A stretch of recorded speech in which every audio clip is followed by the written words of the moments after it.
अस्सलामु अलैकुम वरहमतुल्लाहि वबरकातुह। बिस्मिल्लाहिर्रहमानिर्रहीम। नहमदुहु व नुसल्ली अला रसूलिहिल करीम, अम्मा बाद। मोहतरम भाइयों, बुज़ुर्गों, दोस्तों, श्रीलंका में मुसलमानों पर जुल्म व सितम हुआ और मुसलमानों के दिल से जो आहें निकली, अल्लाह ताला ने वहाँ की हुकूमत के तख्ते को पलट दिया। इस उन्वान पर जब हमने अपने चैनल पे वीडियो अपलोड किए, बहुत सारे लोगों की तरफ से सवाल आया कि भाई श्रीलंका में अगर मुसलमानों पर जुल्म हुआ है और उससे अगर श्रीलंका बर्बाद हुआ है मुसलमानों की बद्दुआ से, तो फिर अफ़गानिस्तान किसकी बद्दुआ से बर्बाद हुआ, इराक़ और यमन किसकी बद्दुआ से बर्बाद हुए, सीरिया और लीबिया किसकी बद्दुआ से बर्बाद हुए, और जो पाकिस्तान का आज हाल है जहाँ पे लोग रोटी रोटी को मोहताज है, ये बदहाली इन मुल्कों में किसकी बद्दुआ से हुई। तो हमने एक नई सीरीज़ शुरू की है जिसमें हमने अफ़गानिस्तान और इराक़ दोनों उन्वानात पे वीडियो ऑलरेडी चैनल पे अपलोड कर दिए हैं। अगर आप लोगों में से किसी ने नहीं देखा है तो मेरी दरख्वास्त है वो अफ़गानिस्तान और इराक़ वाला वीडियो ज़रूर देखें। अब हम आते हैं सीरिया पर। सीरिया किसकी बद्दुआ से बर्बाद हुआ। तो देखो, पहले सीरिया को समझो। सीरिया ये वो मुल्क है जिसको हम पहले मुल्क शाम कहते थे, और ये वो मुल्क है जिसका ज़िक्र अहादीस नबविया सल्लल्लाहु अलैहि वसल्लम में और इस्लामी जो तारीख़ है उसमें आपको कसरत से मिलेगा। इसलिए कि ये जो मुल्क शाम है उस ज़माने में इसका दायरा बहुत ज़्यादा वसी था। आज का जो जॉर्डन है, आज का लेबनान, आज का फ़लस्तीन, इज़राइल, ये सारे ममालिक उसी मुल्क शाम का हिस्सा हुआ करते थे। ये कोई अलग से मुल्क नहीं थे उस ज़माने में। इतना बड़ा जो मुल्क शाम था, ये वो सरज़मीन है हज़ारों अम्बिया अलैहिमुस्सलातु वस्सलाम आराम फरमा रहे हैं जहाँ पर, और ये यहूदियत का भी मरकज़ है, ईसाइयत का भी मरकज़ है। यहूदियत के लिए जो होली माउंटेन है ये भी उसी पुराना जो सीरिया था, यानी आज का जो फ़लस्तीन है, वहाँ पर आपको मिलेगा। इसी तरह से जो इनका जो होली टेम्पल है हज़रत सुलेमान अलैहिस्सलातु वस्सलाम का, यानी यहूदियत की जो बुनियाद है उनका बेसिक वही मंदिर है, वो जो होली टेम्पल जिसे कहते हैं, जिसे हम लोग जो है कुब्बतुस सखरा जिसे कहते हैं, जिसके ऊपर जो गुंबद बना हुआ है पीले कलर का, उसके नीचे चट्टान है। तो असल में होली माउंटेन और होली टेम्पल जो है यहूदियों का, जिसके ऊपर यहूदियत की बुनियाद पड़ी हुई थी, तो ये आपको उसी सरज़मीन पर यहूदियत की भी उन्होंने बुनियाद रखे। और यहूदियों के बाद में जो ईसाइयत की बुनियाद पड़ी, हज़रत ईसा अलैहिस्सलातु वस्सलाम, उनकी पैदाइश भी उसी सरज़मीन यरूशलेम के बाजू में बैतुल्लहम है। बैतुल्लहम में हज़रत ईसा अलैहिस्सलाम पैदा हुए और यरूशलेम के अंदर वही जो माउंटेन है उसके ऊपर उनको सूली पे चढ़ाया गया। ऐसा अक़ीदा है ईसाइयों का और ऐसा अक़ीदा है यहूदियों का। हज़रत ईसा अलैहिस्सलातु वस्सलाम को आसमान पे उठाए जाने के बाद ईसाइयत की जो बुनियाद पड़ी, वही जो सरज़मीन है, उसी सरज़मीन से आज भी यरूशलेम के अंदर वो चर्च मौजूद है जहाँ से हज़रत ईसा अलैहिस्सलाम की जो मय्यत है वो गायब हो गई थी। ये अक़ीदा है ईसाइयों का, इसीलिए वो जगह पे वो लोग पूरी दुनिया से ज़ियारत के लिए आते हैं। और मुसलमानों का अक़ीदा है कि अल्लाह ताला ने उनको आसमान पे ज़िंदा हालत में ही उठा लिया था। और ईसाइयों का अक़ीदा ये है कि मरने के बाद, यानी उनको सूली पे जब चढ़ाया गया, यहूदियों को लगा कि ये मर गए, लेकिन वो मरे नहीं थे। उनको कफ़न के अंदर लाके वहाँ पे रखा गया और दूसरे दिन जाकर जब देखे तो उनकी नाश, कफ़न तो वैसे ही था लेकिन वो जो है आसमान पे जा चुके थे। ये अक़ीदा ईसाइयों का है। तो ईसाई और यहूदी पूरी दुनिया के, उनके लिए ये दोनों मकामात इतने ज़्यादा मुक़द्दस है कि पूरी दुनिया से यहूदी ईसाई वहाँ पहुँचते हैं। अब ऐसे ही मस्जिद अक़सा है, वो भी उसी सरज़मीन के ऊपर है जो पुराना मुल्क शाम था। तो अल्लाह के नबी सल्लल्लाहु अलैहि वसल्लम की सीरत में जो हमको मिलता है कि अल्लाह के नबी सल्लल्लाहु अलैहि वसल्लम ने मुल्क शाम के कई सफ़र किए।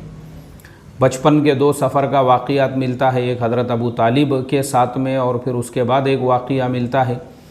इसी तरह से फिर जवानी के अंदर हज़रत अबू बकर सिद्दीक़ रज़ी अल्लाह तआला अन्हु के साथ मिलकर आपने जो तिजारत के सफ़र किए मुल्क शाम की तरफ। तो चूँकि मुल्क शाम उस ज़माने के अंदर एक दुनिया का डेवलप मुल्क था। अब आपको ये चीज़ मैं बता दूं कि दिमश्क जो आज सीरिया का, आज भी समझो जो कैपिटल है, ये दुनिया का सबसे पुराना शहर है। अगर आप गूगल पे भी डालोगे तो भी आप इसको वेरीफाई कर सकते हैं। दुनिया का सबसे पुराना जो शहर है, पुराना सिटी, मतलब जो है वो लोग इतने डेवलप थे पहले ज़माने से ही कि वो तिजारत का इतना बड़ा मरकज़ था दिमश्क।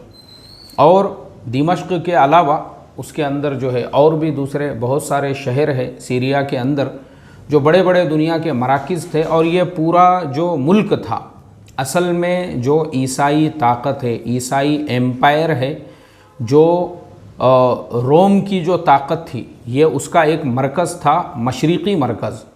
क्योंकि रोम की जो ताकत है, रोम वो मगरिब में है, तो इसलिए मशरिक़ के अंदर उनका जो मरकज़ उन्होंने बनाया था वो मुल्क शाम को बनाया था। इसीलिए अल्लाह के नबी सल्लल्लाहु अलैहि वसल्लम ने हिरक़ल जो रोम का बादशाह था, उसको जब ख़त भी आपने लिखा था तो वो ख़त मुल्क शाम में ही उसको पहुंचाया गया था, क्योंकि वो मुल्क शाम के सफ़र पर था। और उसी वक्त में मक्का के ये जो सरदारान हैं, अबू सुफियान वग़ैरह, ये भी तिजारत की गर्ज़ से उस वक्त मुल्क शाम में ही थे, जिसको उसके दरबार में बुलाया गया।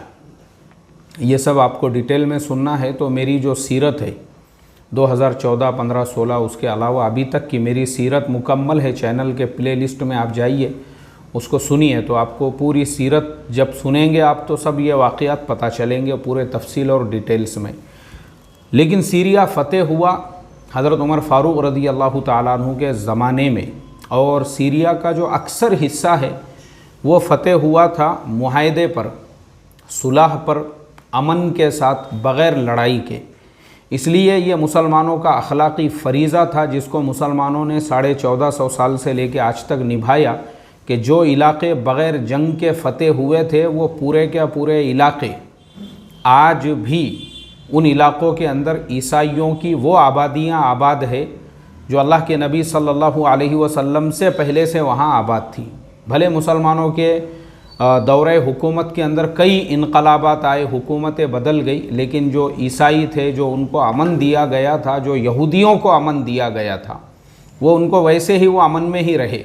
आज भी आप अगर देखोगे सीरिया के अंदर सबसे पुराने चर्च है, 2-2 हज़ार साल पुराने चर्च आज भी सीरिया में मौजूद है। उसके अलावा जो दिमश्क शहर है उसके अंदर ईसाइयों, यहूदियों की बड़ी आबादी जो है वो आबाद है, और वो सब अरब है, यानी वो सब अरबी बोलने वाले यहूदी और ईसाई है, क्योंकि वो अल्लाह के नबी की बिअसत से पहले उसी मुल्क के अंदर रहते थे। तो इसलिए ये मुसलमानों के अखलाक थे और ये मुसलमानों की तारीख़ है।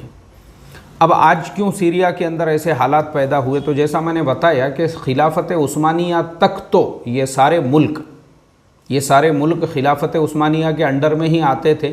लेकिन ये सारे इनकलाबात जो शुरू हुए वो हुए 1918 के बाद, यानी जब फर्स्ट वर्ल्ड वॉर जो है वो ख़त्म हो गई, और उसके इख्तिताम के साथ में ही उन्होंने जो है पूरी खिलाफत उस्मानिया को तोड़ दिए। क्योंकि खिलाफत उस्मानिया उस ज़माने में फ़र्स्ट वर्ल्ड वॉर में खिलाफत उस्मानिया ने साथ दिया था जर्मनी का, और जर्मनी को उसमें शिकस्त और नाकामी हो गई।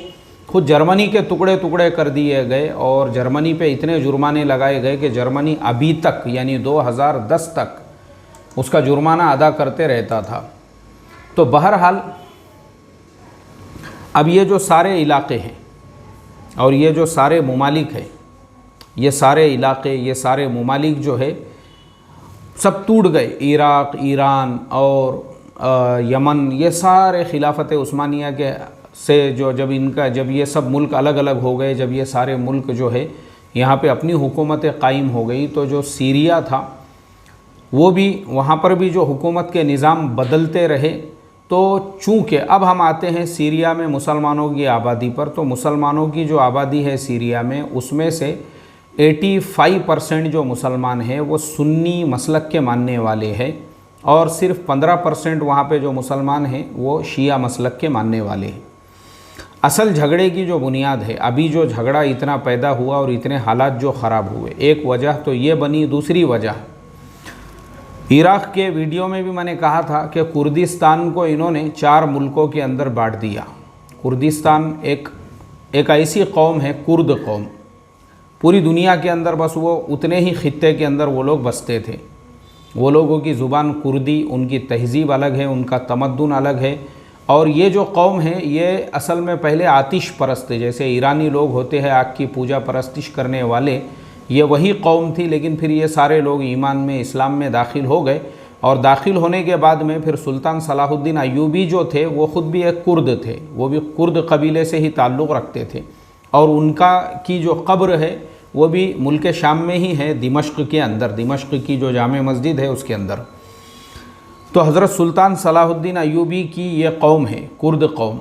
लेकिन अंग्रेज़ों ने क्या किए, उनको तो एक ऐसा झगड़ा लगा के जाने का था, जैसे उन्होंने इंडिया पाकिस्तान के बीच में एक झगड़ा लगा के चले गए, ऐसे ही उन्होंने जो है ना दुनिया के हर मुल्क में जर्मनी के 2 टुकड़े कर दिए। जर्मनी के बीचों बीच बर्लिन शहर में एक वॉल, एक जो है दीवार खड़ी कर दी, और एक नया मुल्क जर्मनी को गिफ्ट में देकर चले गए, जिसे पोलैंड कहते हैं, वरना पहले पोलैंड नाम का दुनिया में कोई मुल्क नहीं था। तो अंग्रेज़ों ने जिस दुनिया के इलाके को भी छोड़ा तो वहाँ के लोगों को झगड़े लगा के वो वहाँ से हट गया, वो लोग अभी तक झगड़ रहे हैं। सेम उन्होंने ऐसा ही किया यहाँ पर भी कि कुर्दिस्तान को उसका छोटा सा हिस्सा ईरान में है, फिर थोड़ा बड़ा हिस्सा सीरिया में है, और फिर कुछ हिस्सा तुर्की में है, और बहुत बड़ा हिस्सा जो है वो है इराक़ में। इस तरह से कुर्दिस्तान को तकसीम किया। अब कुर्द जो लोग हैं, और एक ख़ास बात यह है, ये 100% सुन्नी मुसलमान हैं, और जो सीरिया में है वो भी 100% सुन्नी मुसलमान हैं। 2008 में सद्दाम हुसैन रहमतुल्लाह अलैह को जब सूली पे चढ़ाया गया, तो उसके बाद में इराक़ के अंदर जो सुन्नी थे उनके अंदर एक बगावत का जज्बा पैदा हुआ, और यहूदियों ने उस जज्बे का फ़ायदा उठाया, और यहूदियों ने एक तंजीम की बुनियाद रखी, जिसे हम लोग IS कहते हैं, इस्लामिक स्टेट जिसे कहते हैं, दाइश जिसे कहते हैं, ये यहूदी तंजीम थी। और इस तंजीम की बुनियाद, यानी यहूदियों ने हमेशा फ़ायदा उठाया हर कॉन्फ्लिक्ट से, जहाँ पे भी शिया सुन्नियों के झगड़े हुए वहाँ उन्होंने तेल डालने का काम किया। उसी ज़माने में उन्होंने क्या किया, इराक़ के अंदर शिया और सुन्नियों के बीच में नफ़रत बढ़ाने के लिए एक बस जा रही है जिसके अंदर सारे शिया बैठे हुए हैं, और उस बस के अंदर के सारे लोगों को कत्ल कर दिया, और ये मैसेज आम कर दिया पूरे मुल्क में कि ये सुन्नियों की तरफ से हमला हुआ। फिर सुन्नियों के मस्जिदों पे हमले होने लगे, सुन्नियों के घरों पे हमले होने लगे। इस तरह से नफ़रत का माहौल उन्होंने पैदा किया, हालांकि वो करने वाले यहूदी थे। सेम टू सेम यहूदियों ने इराक़ के सुन्नियों को वरगलाने के लिए उन्होंने ये जो तंजीम की बुनियाद रखी थी दाइश, और जिसे उन्होंने इस्लामिक स्टेट का नाम दिया था, उसके अंदर सुन्नियों को जो है भर्ती करने लगे, और इसकी बुनियाद रखने वाले सारे यहूदी थे। और लोगों को ये लग रहा था कि भाई ये मुसलमानों की तंजीम है, ये मुसलमानों की तहरीक है, हालांकि इस्लाम और मुसलमानों का उससे दूर दूर तक का भी कोई लेना देना नहीं था। और वो वीडियो बना के भी जो वायरल कर रहे थे वो सब यहूदी थे। अब उसके बाद यहूदियों ने क्या किया, जो 2011 के अंदर मिस्र में इख्वानुल मुस्लिमीन की तरफ से जो है हस्नी मुबारक जो मिस्र के सदर थे, उनके ख़िलाफ़ बगावत का बिगुल बजाया गया कि भाई हुकूमत को हटाया जाए। आपने देखे होंगे ना 2011 में ही जो ये इनकलाब आया था मिस्र के अंदर, जहाँ पे लाखों लोग मिस्र के अंदर जो है लाखों लोगों ने उसके ख़िलाफ़ में आवाज़ उठाई पूरे मुल्क में। तो मिस्र से इसकी शुरुआत हुई। अब जब मिस्र में शुरुआत हुई तो मिस्र के पड़ोस में लीबिया है, लीबिया में भी लोगों ने बगावत कर दी मुअम्मर अल-क़ज़ाफ़ी के ख़िलाफ़। उसके बाजू में त्यूनिस है, वहाँ पर भी लोगों ने बगावत कर दी। इसी तरह से ये बगावत पूरे मुल्कों में फैल गई, अरब मुल्कों में, ख़ास तौर पे जहाँ मोनार्की यानी जहाँ पे बादशाही हुकूमत का निज़ाम चल रहा था सालों से, या जहाँ पे एक ही आदमी जो है वो कुर्सी के ऊपर काबिज़ होकर बैठा हुआ था हर उस मुल्क के अंदर। लेकिन इसके नुकसानात जो उनको उठाना पड़े, अब जिस जिस मुल्क का हाल आएगा हम आपको बताएंगे उसके नुकसानात क्या हुए। अब हम आते हैं सीरिया पर। तो सीरिया में क्या हुआ, इन्हीं हालात, ऐसे ही हालात और ऐसे ही दिनों में सीरिया में एक तो ये हुआ था कि वहाँ पे गुर्बत बढ़ रही थी। हालांकि सीरिया एक अच्छा मुल्क था। सीरिया उस ज़माने में, यानी ये सारे हालात से पहले, सीरिया की करेंसी भी स्ट्रॉन्ग थी, सीरिया की इकोनॉमी भी स्ट्रॉन्ग थी, सीरिया की मईशत भी स्ट्रॉन्ग थी। और सीरिया यानी मुल्क शाम वो मुल्क था, चूँकि मैंने बताया ये यहूदियों और ईसाइयों के लिए पुराना उनका मरकज़ हुआ करता था, इसलिए दुनिया भर के जो यहूदी और ईसाई है वो सीरिया आते थे। वहाँ के पुराने जो चर्च है, बहुत सारी वहाँ पे जगहें थी जो मशहूर और मारूफ़ थी कि हज़रत मरियम यहाँ पर आई थी और हज़रत ईसा जो है यहाँ पर आए थे, इस तरह के ऐसे उन्होंने वहाँ चर्च बनाए हुए थे, तो लोग वहाँ पे जाते थे। और हज़रत ईसा अलैहिस्सलाम के भी जो हवारी थे, उन हवारियों में से भी मशहूर था कि भाई ये हवारी यहाँ से था और ये हवारी का ये चर्च है। इस एतबार से जो है ना, मतलब सीरिया जो है उनके लिए एक मुक़द्दस शहर मकाम की हैसियत रखता था, और मुसलमान भी दुनिया भर से वहाँ पे ज़ियारत के लिए सफ़र करते थे और ज़ियारत के लिए जो है सीरिया जाते थे। तो सीरिया जो है इस तरह से उनकी, अच्छा उसके अलावा वहाँ का जो मौसम है, मौसम भी वहाँ का एकदम खुशगवार, वहाँ पे भी बहुत सारे ऐसे शहर हैं जहाँ पे हिल स्टेशंस वगैरह है जहाँ पे लोग आके रुकते हैं। उसके अलावा सीरिया के जो फल है, फ्रूट है, खाना है, बहुत सारे रेस्टोरेंट है सीरिया में, वो ख़ुद हज़ारों साल पुराने हैं। अब आप बताओ मुझे, अभी अगर हम अपने शहरों में, अपने मुल्कों में देखेंगे तो हम ये बता सकते हैं कि भाई ये होटल जो है ये 100 साल पुरानी है या 150 साल पुरानी है, मगर 1000 साल पुरानी हमने कभी नहीं सुने होंगे। लेकिन सीरिया में वैसे रेस्टोरेंट थे, सीरिया में आज भी वैसी बेकरियां हैं जहाँ पे 1-1 हज़ार साल पुरानी। यानी सीरिया की जो तहज़ीब है उस वजह से दुनिया भर से टूरिस्ट वहाँ पे आते थे। तो टूरिस्टों के आने की वजह से उनकी जो मईशत है, उनकी जो इकोनॉमी है वो दिन ब दिन तरक्की करती थी, और उस वजह से मुल्क के लोगों को भी बहुत सारे मौक़े मिलते थे। उसके अलावा जो अतराफ़ के ममालिक के जो लोग हैं, जो अरब मुल्क है आजू बाजू अड़ोस पड़ोस के, वो लोग भी बाय रोड सीरिया आते थे। और सीरिया में आने के बाद जो है वो लोग भी वहाँ पे पिकनिक वगैरह के लिए और तफरीह के लिए आते थे। तो सीरिया इस तरह से एक तरक्की पजीर मुल्क था उस ज़माने में भी। लेकिन क्या हो गया कि वहाँ की मईशत भी थोड़ी सी 2008 में, क्योंकि पूरे वर्ल्ड में, पूरी दुनिया के अंदर जो है इकोनॉमिकल क्राइसिस आए थे, जिसका असर सीरिया पे भी पड़ा और कुछ वहाँ पे कहत वगैरह भी पड़ गया। उस वजह से लोग पहले से ही वहाँ पे परेशान थे माशी तौर पर।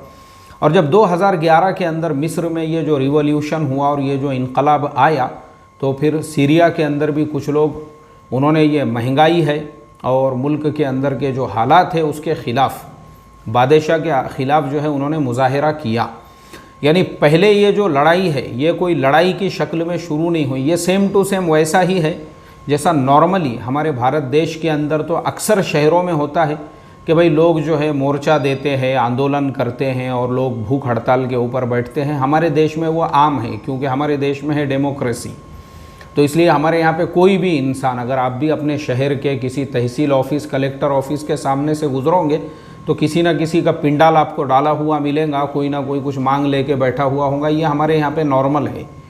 वहाँ पे वैसा नहीं था। वहाँ पे तो जो हुकूमत थी बशर अल असद की, मोनार्की जिसे कहते हैं, यानी बादशाह के ख़िलाफ़ आप आवाज़ उठाने का, यानी आप सोच भी नहीं सकते वहाँ पे आप आवाज़ भी नहीं उठा सकते, ना गरीबी के ख़िलाफ़, ना महंगाई के ख़िलाफ़, ना किसी भी चीज़ के ख़िलाफ़। जो लोगों ने वहाँ पे हुकूमत के ख़िलाफ़ आवाज़ उठाई, क्या ये बादशाह तुम्हारा जुल्म बहुत ज़्यादा बढ़ गया है, इसलिए तुम लोगों के ऊपर, यानी तुम अपनी इकोनॉमिकल जो पॉलिसीज़ है उसको चेंज करो। तो बादशाह ने उसको किस चीज़ से लिया? उसने लिया इसको बगावत से। उसको लगा कि जैसे मिस्र में हालात पैदा हुए यहाँ पर भी होंगे, तो उन्होंने डायरेक्ट लोगों का जो आंदोलन था उसके ऊपर गोलियां बरसाना शुरू कर दी। अब जब गोलियां बरसने लगी तो फिर क्या हो गया, आजू बाजू के जो मुल्क है, जैसा मैंने बताया इराक़ में उस ज़माने में जो है जोश में था ISIS, अब उसके जो लड़ाके थे वो सीरिया में घुस गए। अब जैसे ही वो घुसे तो वो जो कुर्द इलाका है, सारे कुर्द उनके साथ में हो गए। कुर्दों ने कहा कि ठीक है, हम हमारे इलाके को खाली, हम भी जो है इनका साथ देंगे। उन्होंने भी हथियार उठाए।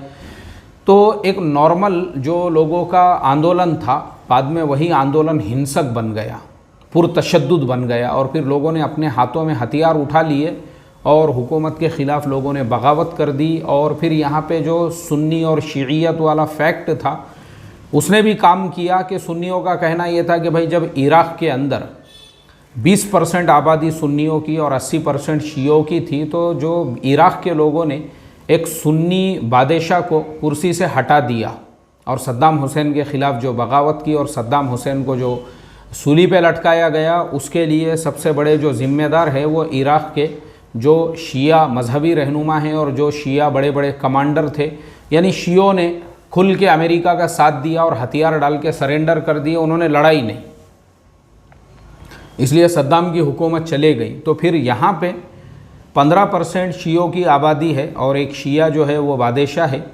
तो जो 85% सुन्नी मुसलमान हैं, हम उनका बादशाह उसको कभी भी नहीं रहने देंगे, इसलिए हमको बशर अल असद नहीं चाहिए। उसके ख़िलाफ़ में फिर ये एक फैक्टर काम करने लगा, मतलब कई फैक्टर थे।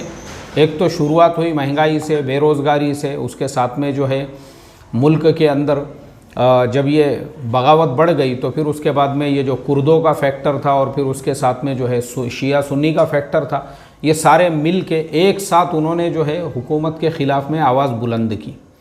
अब जब एक साथ इन्होंने आवाज़ बुलंद की तो बशर अल असद ने केमिकल की फैक्ट्रियाँ बनाई हुई थी, जैसे मैंने बताया सद्दाम के केस में कि सद्दाम हुसैन के यहाँ पर भी उसका जो भाई था उसका नाम ही था केमिकल अली, जिसने हलबचा के ऊपर केमिकल बरसाया था, जिसकी वजह से आज भी वहाँ पे बच्चे जो है कैंसर के मरीज़ पैदा होते हैं। ऐसे ही सीरिया के अंदर भी बशर अल असद के पास में भी ऐसा केमिकल था जो उसने जो है सुन्नियों के ख़िलाफ़ इस्तेमाल किया, लेकिन बाद में यूनाइटेड नेशन ने इसके अंदर मुदाखलत की, हस्तक्षेप किया, इंटरफेयर किया और कहा कि भाई नहीं, केमिकल से तुम ये लोगों के ऊपर अटैक और हमला नहीं कर सकते।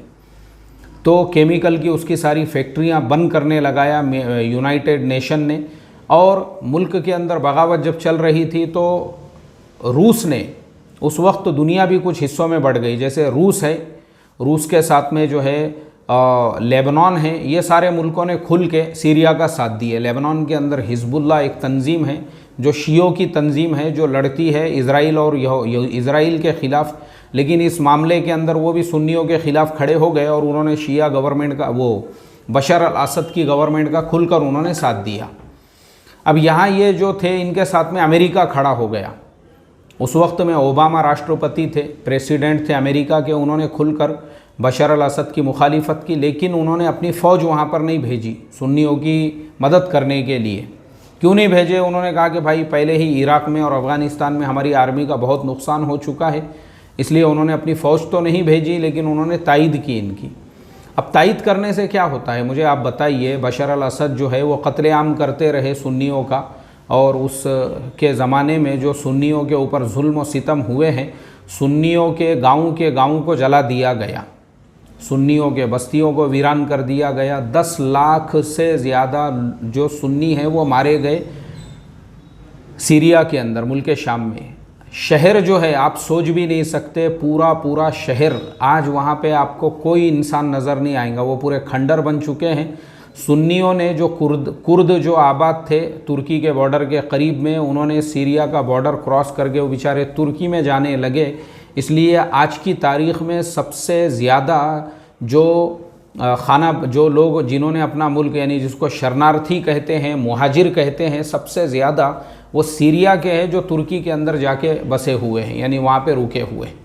इतना जुल्म सितम हुआ वहाँ पे सुन्नियों के ऊपर के एक एक कब्र खोद कर उसके अंदर जो है हज़ारों सुन्नियों को बग़ैर किसी जुर्म के, यानी मर्दों को गाँवों में से, बस्तियों में से पकड़ के, घरों से खींच के ले जाकर बशर अल असद की फ़ौज ने जो है गोलियां मार के एक एक कब्र के अंदर जो है उनको दफन कर दिया।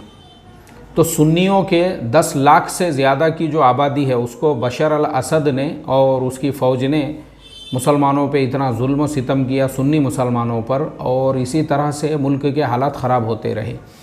तो ये जो लोगों का सवाल था कि भाई सीरिया क्यों बर्बाद हुआ, तो देखो सीरिया के बर्बादी की सबसे बड़ी वजह वहाँ का बादशाह है, वहाँ का हुकूमत है, जिसे हम लोग, जैसे हिटलर ने जुल्म सितम किया, जैसे मुसोलिनी ने जुल्म सितम किया, ऐसा भी हम कह सकते हैं। क्योंकि वहाँ के बादशाह को इतना भी सेंस नहीं था कि मुल्क के लोग वो महंगाई के ख़िलाफ़, वो बेरोज़गारी के ख़िलाफ़ और वो हालात के ख़िलाफ़ बग़ैर किसी हथियार के उससे आंदोलन कर रहे थे, उससे सवाल कर रहे थे। तो बादशाह ने उनके ख़िलाफ़ में फ़ौरन हथियार का इस्तेमाल शुरू कर दिया। और क्यों शुरू किया? क्योंकि जैसा मैंने बताया कि ये जो मसलकी झगड़ा है, मसलकी झगड़ा, इसने मुसलमानों को पूरी तरह से कमज़ोर किया हुआ है। ईरान भी सीरिया के साथ में खड़ा हुआ था, यानी ऐसा हो गया कि फिर सुन्नी मुल्क एक तरफ और शिया मुल्क एक तरफ हो गए, और ये शिया और सुन्नी मुल्कों के दरमियान की जंग बन गई। खुलकर सुन्नी मुल्कों ने अपनी फ़ौज तो भेजी नहीं वहाँ पर, लेकिन उन्होंने पूरी तरफ से जो है सीरिया के जो सुन्नी थे उनकी मदद की, उनका ताउन किया। तो ये बहुत ही हमारे लिए गंभीर मसला है और ये एक सोचने वाली बात है मुसलमानों के लिए। जो आप लोगों ने देखे होंगे कि मैं मसलकी चीज़ों और लड़ाई झगड़ों और मसलकी इख्तिलाफ़ात को, इसीलिए मैं हमेशा जो इत्तेहाद की बात करता हूँ वो इसीलिए क्योंकि हमारी नज़रों के सामने ये पूरी दुनिया की तारीख़ है। नज़रियाती, मसलकी और ख़यालाती जो लड़ाई झगड़े हैं उसी ने मुसलमानों को कमज़ोर किया, उसके अलावा कुछ नहीं। यही चीज़ें जो है फैक्ट बनी। फिर क्या हुआ, सीरिया के अंदर जो है हालात दिन ब दिन ख़राब होते रहे और आज की तारीख़ में उस सीरिया की जो इकोनॉमी थी पूरी तरह से ख़त्म हो चुकी है। आज सीरिया का जो पासपोर्ट है दुनिया के सबसे ख़राब पासपोर्टों में दूसरे तीसरे नंबर के ऊपर आता है, नीचे से जो है दूसरे तीसरे नंबर पर। आज सीरिया में कोई सफ़र करना नहीं चाहता, अगर कोई चाहता भी है तो उसके लिए 50 फॉर्मेलिटीज़ है। आज सीरिया के अंदर गुर्बत, इफ़लास आम हो चुकी है। इन सब के लिए जो ज़िम्मेदार है वहाँ का बादशाह ज़िम्मेदार है और ये मुसलमानों का मसलकी झगड़ा ज़िम्मेदार है, जिसने मुसलमानों को दो हिस्सों में, एक तरफ शिया मुसलमान और दूसरी तरफ सुन्नी मुसलमानों को तकसीम किया। और इन्हीं के झगड़े ने आज भी सीरिया के अंदर लड़ाई झगड़ा चालू है। 10 लाख से ज़्यादा ये ऑफिशियल फिगर है, इसके अलावा तो पता नहीं कितने मुसलमानों को वहाँ पे मारा गया सिर्फ़।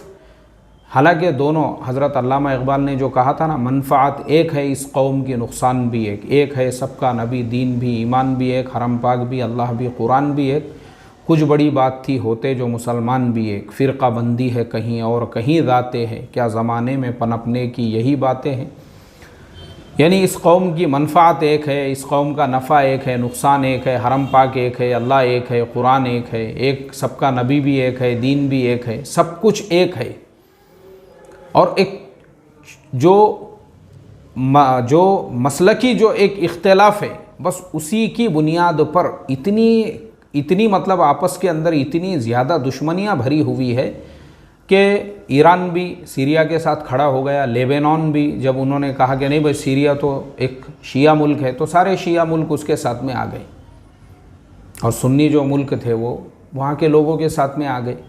फिर ये झगड़ा ऐसा बढ़ा कि इस झगड़े की वजह से आज पूरा मुल्क जो है खंडर बन चुका है। अल्लाह हिफाजत फरमाए और अल्लाह मुसलमानों को समझ अता फरमाए। तो सीरिया जो बर्बाद हुआ वो किसी की बद्दुआ से नहीं, बल्कि ख़ुद मुसलमानों के इस्लाम को सही ढंग से नहीं समझने की वजह से और आपस के इत्तेहाद व इत्तेफाक को तोड़ने की वजह से और मसलकी झगड़े करने की वजह से। अल्लाह हमको फ़हम, बसीरत और समझ अता फ़रमाएँ, हमारे अंदर इत्तेहाद व इत्तेफाक पैदा फ़रमाएँ और जो हमारे अंदर कट्टरतावाद भर जाती है कभी कभी मसलकों, जमातों और नज़रियात को लेकर, उससे अल्लाह हमारी हिफाजत फ़रमाए।